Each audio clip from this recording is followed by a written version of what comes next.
Category 1 2 3 3 ಅಲ್ಲಿ ಬರಲ್ವಾ? 3A ಯಾರು, 3B ಯಾರು, ಲಿಂಗಾಯತರು ಒಕ್ಕಲಿಗರು ಅಲ್ವಾ? ಇದ್ರ ಬಗ್ಗೆ ಚರ್ಚೆ ಮಾಡ್ತಾ ಹೋಗೋಣ. ಗೆಸ್ಟ್ಗಳು ನನ್ನ ಜೊತೆ ಜಾಯಿನ್ ಆಗಿದ್ದಾರೆ. ಅಹಿಂದ ಮುಖಂಡರು ಆನೇಕಲ್ ದೊಡ್ಡಯ್ಯ ನಮ್ಮ ಜೊತೆ ಇದ್ದಾರೆ. ಸರ್, ಗುಡ್ ಮಾರ್ನಿಂಗ್, ಕಾರ್ಯಕ್ರಮಕ್ಕೆ ಸ್ವಾಗತ ತಮಗೆ. ಇನ್ನು ಅದೇ ರೀತಿಗೆ ಒಕ್ಕಲಿಗ ಮುಖಂಡರು KC ಶಿವರಾಮ್ ಅವರು ನಮ್ಮ ಜೊತೆ ಇದ್ದಾರೆ. ನಿಮಗೂ ಕೂಡ ಕಾರ್ಯಕ್ರಮಕ್ಕೆ ಸ್ವಾಗತ ಸರ್. ಲಿಂಗಾಯತ ಮುಖಂಡರಾಗಿ ಇವತ್ತು ವಾಗೀಶ್ ಪ್ರಸಾದ್ ಅವರು ನಮ್ಮ ಜೊತೆ ಜಾಯಿನ್ ಆಗಿದ್ದಾರೆ. ಸರ್, ನಿಮಗೂ ಕೂಡ ಕಾರ್ಯಕ್ರಮಕ್ಕೆ ಸ್ವಾಗತ. ಕಾಂಗ್ರೆಸ್ ವಕ್ತಾರಾಗಿ ನಾರಾಯಣ ಸ್ವಾಮಿ ಅವರು ನಮ್ಮ ಜೊತೆ ಇದ್ದಾರೆ. ಸರ್, ನಿಮಗೂ ಕೂಡ ಕಾರ್ಯಕ್ರಮಕ್ಕೆ ಸ್ವಾಗತ. ಇನ್ನೇನು ಕೆಲವೇ ಕ್ಷಣಗಳಲ್ಲಿ ಬಿಜೆಪಿ ಅವರು ಜಾಯಿನ್ ಆಗ್ತಾರೆ. ಬರ್ತಾ ಇದ್ದಂತೆ ಅವ್ರನ್ನೂ ಕೂಡ ವೆಲ್ಕಮ್ ಮಾಡ್ಕೊಳ್ತೀನಿ. ನಾನೀಗ ಆನೇಕಲ್ ದೊಡ್ಡಯ್ಯ ಅವ್ರನ್ನೇ ಕೇಳ್ತೀನಿ, ಏನು ಸರ್ ಸಮಸ್ಯೆ? ಮೇಡಮ್, ಈಗ ಸಮಸ್ಯೆ ಏನಿಲ್ಲ. ಈಗ ಕಳೆದ 6 ತಿಂಗಳಿಂದ ರಾಜ್ಯದಲ್ಲಿ ಯಾವ ರೀತಿ ಜಾತಿ ದಂಗಲ್ ನಡೀತಾ ಇದೆ ಅಂತ ತಮಗೆಲ್ಲ ಗೊತ್ತಿದೆ. ಕಳೆದ 2013ರ ಕಾಂಗ್ರೆಸ್ ಸರ್ಕಾರ ಬಂದಂಥ ಸಂದರ್ಭದಲ್ಲಿ ಅವರ ಮ್ಯಾನಿಫೆಸ್ಟೋದಲ್ಲಿ ಏನು ಭರವಸೆ ಕೊಟ್ಟಿದ್ರು, ನಾವು ಸಾಮಾಜಿಕ ಜಾತಿ ಗಣತಿಯನ್ನು ನಾವು ಮಾಡ್ತೀವಿ ಅಂತೇಳಿ. ಅದ್ರ ಪ್ರಕಾರ ಅವರು 14ರಲ್ಲಿ ಜಾತಿ ಗಣತಿ ಮಾಡಿದ್ರು. ಅದು ಅವ್ರ ಗೌರ್ಮೆಂಟ್ ಹೋಯಿತು, ಅವ್ರು ರಿಸೀವ್ ಮಾಡಿಲ್ಲ. ತದನಂತರ ಬಂದಂಥ BJP ಗೌರ್ಮೆಂಟು ಅದನ್ನು ಮುಟ್ಟಲಿಲ್ಲ. ಇದೆಲ್ಲ ಇತಿಹಾಸ ತಮಗೆಲ್ಲ ಗೊತ್ತಿರ್ತಕ್ಕಂಥದ್ದು. ಅದಾದಮೇಲೆ ಮತ್ತೆ ಇತ್ತೀಚೆಗೆ ಸಿದ್ದರಾಮಯ್ಯನವರ ಇಲ್ಲ, ನಾನು ಜಾತಿ ಗಣತಿನ ಮಂಡಿಸ್ತೀನಿ, ನಾವು ಇದನ್ನು ಅದರಲ್ಲಿ ಬಂದಿರತಕ್ಕಂಥ ರೆಫರ್ಗಳನ್ನೆಲ್ಲ ಶತಾಯಗತಾಯ ನಾನು ಜಾರಿಗೆ ತರ್ತೀನಿ ಅಂತೇಳಿ ಕ್ಯಾಬಿನೆಟ್ ಮುಂದೆ ತಂದಿದ್ದು ನಾವ್ಯಾರು ಒತ್ತಾಯ ಮಾಡಿದ ಮೇಲಲ್ಲ, ಜನ ಮರ್ತೇ ಬಿಟ್ಟಿದ್ರು. ನಾವು ತನ್ನಿ ಅಂತನೂ ಅವ್ರಿಗೆ ಮೆಮೊರಂಡಮ್ ಕೂಡ ಕೊಟ್ಟಿರಲಿಲ್ಲ. ಅವರೇ ತಗೊಬಂದಿದ್ದಂಥ ಇಶ್ಯೂ ಇದು. ನುಡಿದಂತೆ ನಡೀರಿ ಅಂತ ಅಷ್ಟೇ ಅವರೇ ಹೇಳಿದ್ದು. ಅವ್ರೇನು ಅವ್ರ ವಾಗ್ದಾನ ಏನು, ಕಾಂಗ್ರೆಸ್ನ ವಾಗ್ದಾನ ಏನು, ನಾವು ನುಡಿದಂತೆ ನಡಿತೀವಿ, ಇಷ್ಟೇ ಅವ್ರ ವಾಗ್ದಾನ ಅಲ್ವಾ. ನಾವು ಅದನ್ನು ಕೇಳೂ ಇರಲಿಲ್ಲ. ಇನ್ಫ್ಯಾಕ್ಟ್ ನಾವ್ಯಾರೂ ಅರ್ಜಿ ಕೊಟ್ಬಿಟ್ಟು ಎಲ್ರಿ ನಿಮ್ಗೆ ಜಾತಿ ಗಣತಿ ನೀವು ರಿಲೀಸ್ ಮಾಡಿಲ್ಲ ಅಂತ ನಾವ್ಯಾರೂ ಕೇಳಿರಲಿಲ್ಲ. ಅವರೇ ಮುಂದೆ ತಗೊಬಂದು ಇಲ್ಲಿ ಯಾವ್ಯಾವ ವರ್ಗಕ್ಕೆ ಅನ್ಯಾಯ ಆಗಿದೆ, ಏನೇನು ಸಮಸ್ಯೆ ಆಗಿದೆ, ಯಾರ್ಯಾರನ್ನ ಎಲ್ಲೆಲ್ಲಿ ಇಡಬೇಕು ಅಂತೇಳಿ ಕಾಂತರಾಜು ವರದಿ ಮತ್ತು ಜಯಪ್ರಕಾಶ್ ಶೆಟ್ಟಿ ವರದಿ ಏನು ಎರಡನ್ನೂ ಕಮೆಂಟ್ ಮಾಡಿ ಅವರೊಂದು ಅಂಕಿಅಂಶನ ಬಿಡುಗಡೆ ಮಾಡಿದ್ರು. ಅದನ್ನು ಜಾರಿ ಮಾಡ್ತೀವಿ ಅಂತ.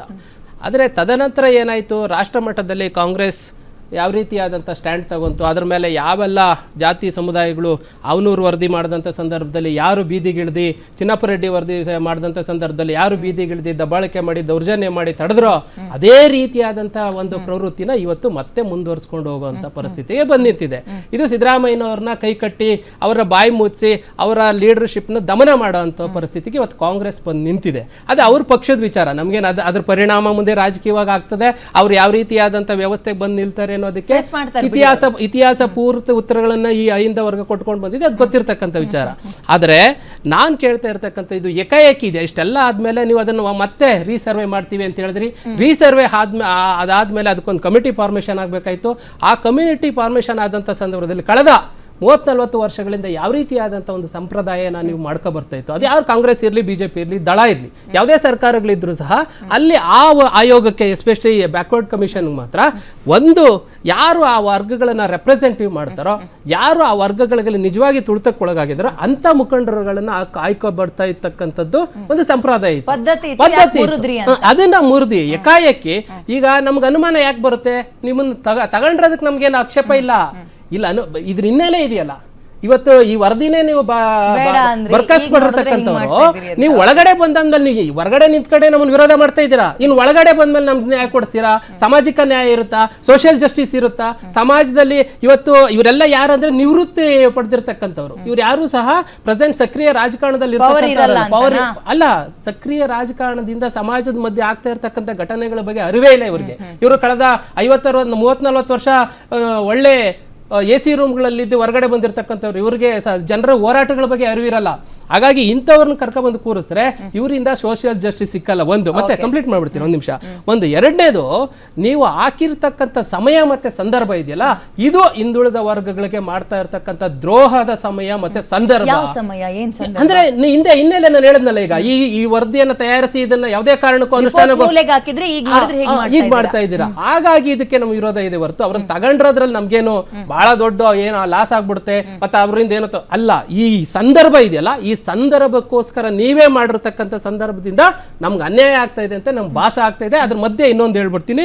ಈಗ ಸುದ್ದಿ ಬರ್ತಾ ಇದೆ, ಒಂದು ಸುಮನ ಅಂತೇಳಿ ಏನು ನೀವು ತಗೊಂಡಿದಾರಲ್ಲ ಆಪ್ತೆ ಅಂತ, ಅವ್ರನ್ನ ಕೈ ಬಿಡಲಾಗಿದೆ ಅಂತ ಹೇಳ್ಬಿಟ್ಟು ಈಗ ಸುದ್ದಿ ಆಗ್ತಾ ಇದೆ. ಈಗ ಸುದ್ದಿ ಬರ್ತಾ ಇದೆ, ಮಾನ್ಯ ಮುಖ್ಯಮಂತ್ರಿಗಳು ಈಗ ಮತ್ತೆ ಪತ್ರ ಬರೆದಿದ್ದಾರಂತೆ, ಸುಮನ ಅವರನ್ನ ಕೈ ಬಿಡಲಾಗಿದೆ. ಅಂದ್ರೆ ಇವರ ಎಷ್ಟರ ಮಟ್ಟಿಗೆ ಇವ್ರ ಇಂಟೆಲಿಜೆನ್ಸಿ, ಎಷ್ಟರ ಮಟ್ಟಿಗೆ ಇವ್ರ ಸುತ್ತಮುತ್ತ ಇರತಕ್ಕಂಥ ಬಳಗ, ಎಷ್ಟರ ಮಟ್ಟಿಗೆ ಇವರ ವಲಯ ಕೆಲಸ ಮಾಡ್ತಾ ಇದೆ. BJP ಕಾರ್ಯಕರ್ತರು ತಂದು ಸೇರಿಸ್ತಾರೆ, AP ಕಾರ್ಯಕರ್ತರು ಪಾಪ ಕಾಂಗ್ರೆಸ್ ಅವ್ರು ಮತ ಹಾಕ್ತವ್ರನ್ನ ಅವ್ರ ಲೆಕ್ಕಕ್ಕಿಲ್ದಂಗೆ ಮಾಡ್ಕೊಬಿಟ್ಟಿದ್ದಾರೆ. ಇದು ದುರ್ದೈವ. ಓಕೆ, KC ಶಿವರಾಮ್ ಸರ್, ಇದೀಗ ಒಕ್ಕಲಿಗರು ಮತ್ತು ಲಿಂಗಾಯತರು ಅತ್ಯಂತ ಪ್ರಬಲರ, OBCಯಲ್ಲಿ ಅವ್ರು ಬರಲ್ವಾ? OBCಲಿ 2002ರಲ್ಲಿ ಗೆಜೆಟ್ ನೋಟಿಫಿಕೇಶನ್ ಆಗಿದೆ ಸರ್ಕಾರ, ಕರ್ನಾಟಕ ಸರ್ಕಾರದಲ್ಲಿ. ಅದರಲ್ಲಿ ಕ್ಯಾಟಗರಿ ಮಾಡಿದ್ದಾರೆ.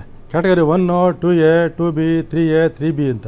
ಆ ಕ್ಯಾಟಗರಿನಲ್ಲಿ ಈ ಒಕ್ಕಲಿಗರು 3A ಬರುತ್ತೆ, ಲಿಂಗಾಯತರು 3B ಬರ್ತಾರೆ. 3A 3B ಇರೋದೇ ಅವರಿಬ್ರು. ಹೌದು. ಸೊ ಕ್ಯಾಟಗರೈಸ್ ಮಾಡಿದ್ಮೇಲೆ ಅವ್ರಿಗೆ ಬೆನಿಫಿಟ್ ಆಗ್ಬೇಕು, ಅದು ಅದೇ ರೂಲ್ಸ್ ಪ್ರಕಾರ. ಹಿಂದುಳಿದವರೇ ಅಲ್ವಾ ಅವರು? ಹೌದು, ಹಿಂದುಳಿದವರು. ಈಗ ಏನು ಕಲ್ಪನೆ ಆಗ್ಬಿಟ್ಟಿದೆ ಅಂದರೆ ಸಮಾಜ ಅಂತ ಹೇಳ್ತಾರೆ ನಮ್ಮ ಜನ. ಸಮಾಜ ಡೆಮೋಕ್ರಸಿ ಸಿಸ್ಟಮ್ ಬರೋದಿಲ್ಲ. ಅದೇನಿದ್ರು ಕಾರ್ಲ್ ಮಾರ್ಕ್ಸ್ ಬರೆದಿರೋ ಥಿಯರಿ ಕಮ್ಯುನಿಸ್ಟಲ್ಲಿ ಬರ್ತದೆ, ಅದು ಫೇಲ್ ಆಗಿದೆ. ಅದೀಗ ಅದು ಡೆಮೋಕ್ರಸಿ ಮಾಡ್ತಾವ್ರೆ ಅವರನ್ನೀಗ ನೋಡಿ. ಕಾನ್ಸ್ಟಿಟ್ಯೂಷನ್ ಆರ್ಟಿಕಲ್ 14 to 18 ಏನು ಹೇಳ್ತಾ ಅಂದರೆ principles of equality of opportunity to every person ಕೊಡಬೇಕು. ನಾಟ್ ಓನ್ಲಿ ಹಿಂದುಳಿದ್ರೆ ಅಂತ ಅಲ್ಲ, ಎಲ್ಲರಿಗೂ ಅವಕಾಶ ಕೊಡಬೇಕು ಅಂತ ಅಂಬೇಡ್ಕರ್ ಬರೆದಿರೋ ಕಾನ್ಸ್ಟಿಟ್ಯೂಷನ್. ಅದು ದಯವಿಟ್ಟು ಓದಲಿ. ಅದು ಸರ್ ಅದೇ 336 ಏನ್ ಹೇಳುತ್ತೆ, 336 ಏನ್ ಹೇಳುತ್ತೆ, 334 ಏನ್ ಹೇಳುತ್ತೆ, ಅಲ್ಲೇ ಮತ್ತೆ ಕ್ಯಾಟಗರಿ ವೈಸ್ ಮಾಡಿ ಅವಕಾಶ ಮಾಡ್ಕೊಟ್ಟಿದ್ದಾರೆ ಅದೇ ಸಂವಿಧಾನದಲ್ಲಿ. ಅದು ಇದೆ, ನೀವು ಎಲ್ಲ ಪಿಕ್ ಅಂಡ್ ಚೂಸ್ ಮಾಡಬಾರದು, ಪಿಕ್ ಅಂಡ್ ಚೂಸ್ ಮಾಡಬಾರದು ನೋಡಿ. ಅದಕ್ಕೆ ಸುಪ್ರೀಂ ಕೋರ್ಟಲ್ಲಿ 5 ಬೆಂಚ್ ಕಾನ್ಸ್ಟಿಟ್ಯೂಷನ್ ಮಾಡಿದ್ರು. ಯಾರು Vasant Kumar versus state of Karnataka. ಅದರಲ್ಲಿ ಕ್ಲಿಯರ್ ಆಗಿ ಹೇಳ್ತಾರೆ judge, not in terms of reservation. ಅವ್ರಿಗೆ ಮೇಲ್ಕೆತ್ತಿ ಅವ್ರ ಬೆನಿಫಿಟ್ ಪುಸ್ತಕ ಕೊಡಿ, ಫ್ರೀ ಫೀಸ್ ಕೊಡಿ ಅಂತ ಎಲ್ಲ ಹೇಳ್ತದೆ. ಆ ಥರ ಕೊಡಬೇಕೇ ಬರ್ತು, ಇನ್ನೊಬ್ಬರ ಹಕ್ಕು ಕಿತ್ಕೊಂಬಾರ್ದು. ನಮ್ಮ ಹಕ್ಕು ಕಿತ್ಕೊಂಡ್ಬಿಡ್ತಾರೆ. ಸಾಮಾಜಿಕ ನ್ಯಾಯ ಅಂದ್ರೆ ಅರ್ಥ ಏನು ಹೇಳಿ ಸರ್? ಕೇಳಿ ಮೇಡಮ್, ನಾನು ಹೇಳದ್ನಲ್ಲ ಅವ್ರನ್ನೇ ಕೇಳಿ. ಈಗ ಅವ್ರು ಹೇಳ್ತಾ ಇರೋದು ರಿಸರ್ವೇಶನ್ ಕೊಡಬಾರ್ದು ಅಂತ. ರಿಸರ್ವೇಶನ್ ಯಾವ ಅರ್ಥದಲ್ಲಿ ಇದೆ?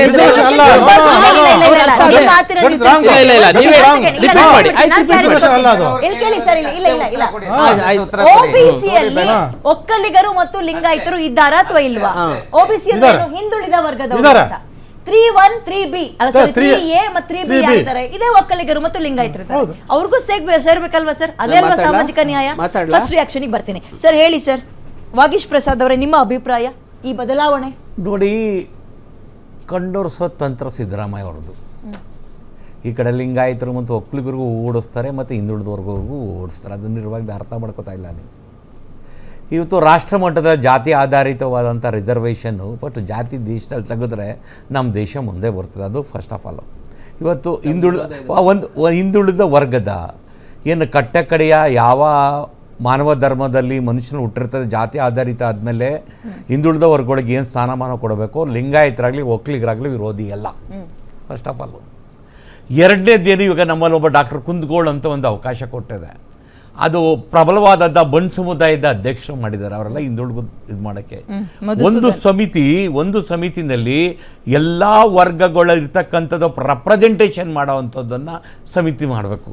ಅದು ಇಂಟರ್ನಲ್ಲಿ ಕಾಂಗ್ರೆಸ್ನವ್ರು ಮಾಡೋರು, AAP ಮಾಡೋರು, ಅದು ಆ ಸರ್ಕಾರಕ್ಕೆ ಆ ಪಕ್ಷಕ್ಕೆ ಬಿಟ್ಟಿದ್ದು.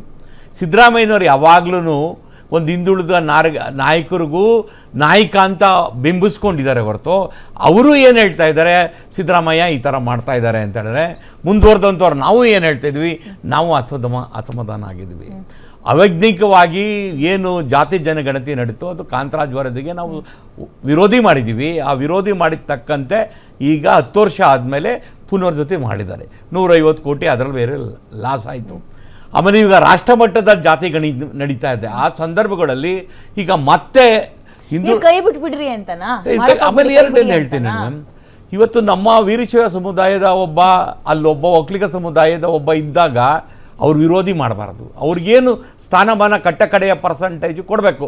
ವೀರಶೈವ ಸಮಾಜ, ಲಿಂಗಾಯತ ಸಮಾಜ ಒಂದು ಪ್ರತ್ಯೇಕ ಧರ್ಮ ಆದರೂ ಕೂತ ಎಲ್ಲ ಒಳಪಂಗಡ 131 ಒಳಪಂಗಡಗಳನ್ನು ಸೇರ್ತಕ್ಕಂಥ 12ನೇ ಶತಮಾನ